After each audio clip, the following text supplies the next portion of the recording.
Hi, I'm Sam and I'm here to tell you, you aren't your ego. Make sure to hit that subscribe button so you don't miss out on any upcoming videos. So much of our life is trying to work out who we are. What is our place in this crazy universe? What purpose is there for us? What is our meaning? Why are we here? We're trying to make sense of our very consciousness. We're aware that we're conscious, which is a kind of eerie feeling and isn't shared by any other animal on Earth as far as we're aware of. It's a uniquely human thing to be aware that you are something that exists in this universe, and that is kind of scary. So we spend huge amounts of time, effort, trying to give ourselves a place, a purpose, a reason to belong. We want to know who we are. We want to know why we do the things we do, the kind of person that we are. We want to do it so that we know our place. We know the reason we're here. So what we do is we look for things that we can say about ourselves. We look to define our character, and we usually use labels to do this. We describe ourselves in ways. We call ourselves sporty, we call ourselves intelligent, we call ourselves curious.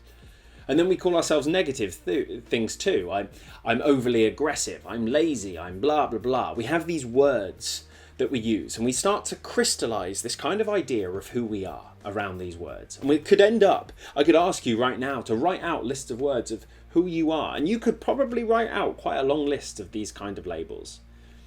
Here's the thing. They're not who you are. The things you've described is what's called the ego. The ego is the story we tell ourselves about ourselves. It's the sense of who we are and identity that we build for ourselves. Because of the way the brain works, we think in symbols, we think in stories. Our thoughts have power. If I say the word apple to you, you can kind of taste an apple, you can picture an apple, you can remember a time that you ate an apple. That's the power of our brains, this ability to create things in the mind. It's, again, another uniquely human thing.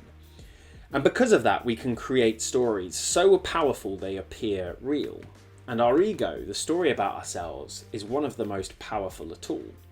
When we're young, we start to collect information about ourselves, and we start to try and give ourselves characteristics. I think there's broadly two reasons to do this. One is it gives us that sense of safety. It leaves us with fewer questions about who we are and our place in the world. We kind of have this identity we can solidify ourselves around.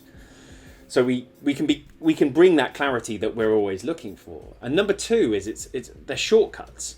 By calling yourself lazy or intelligent, you are shortcutting the amount of options you have available to you. You're giving yourselves shorthands for who you are. The difficulty with that is we do it subconsciously. We're not aware we're doing it. We have very little control. We become a victim of our habits. So we have these stories, we have these beliefs about who we are, but here's the thing.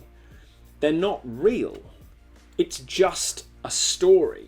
All these things you think about yourself, whether positive or negative, aren't really who you are, because they can't be.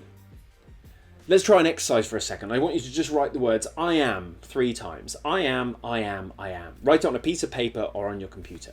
And what I want you to do, pause the video for this, is I want you to write 2 positive characteristics you have about yourself. For me, I would have charming and I would have smart. Would be two things that are really concrete to my story. Positive things I think about myself.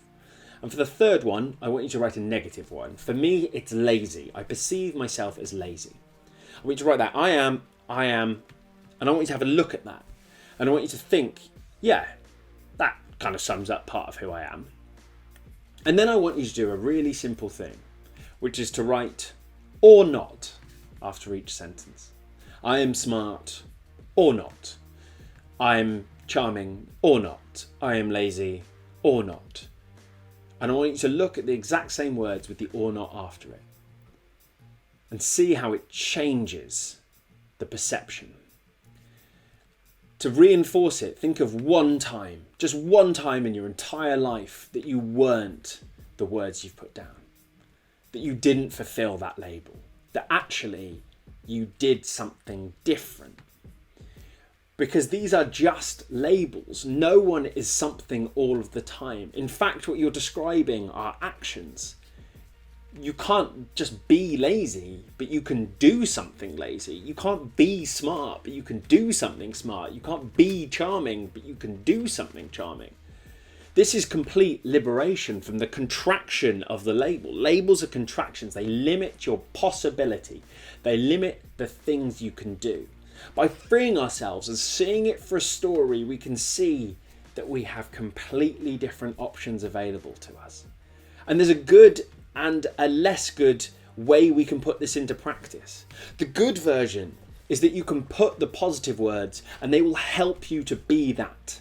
You can put kind, generous, warm, loving, and it will help you to make those options. It's a powerful motivational tool when you are the person in control of it. The less good news is, as long as you have these unconscious negative views of yourself, your potential will always be limited.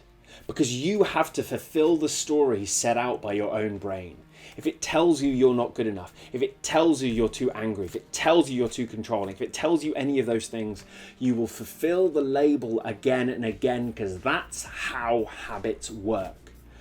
The wonderful coach Steve Chandler talks about the biggest mistake people make is believe that they are permanent. You are not. You are not these labels. You are not the ego. You are not this story. You are a product of the things you do. If you want to be kinder, then do more kind things and you will become kinder. Human beings are what they do. There's freedom here to change, to genuinely change the person you are. It's just a case of what you do. So put down the story and start living here, now, in the moment. Thank you so much for watching. This is one of the foundational moments where you can completely change your life. I'd love to hear about what resonated with you, the experience, and remember this is a lifetime journey to continue to put the story aside. Hit that like button, make a comment, share this video with a friend, and until we meet again, take care.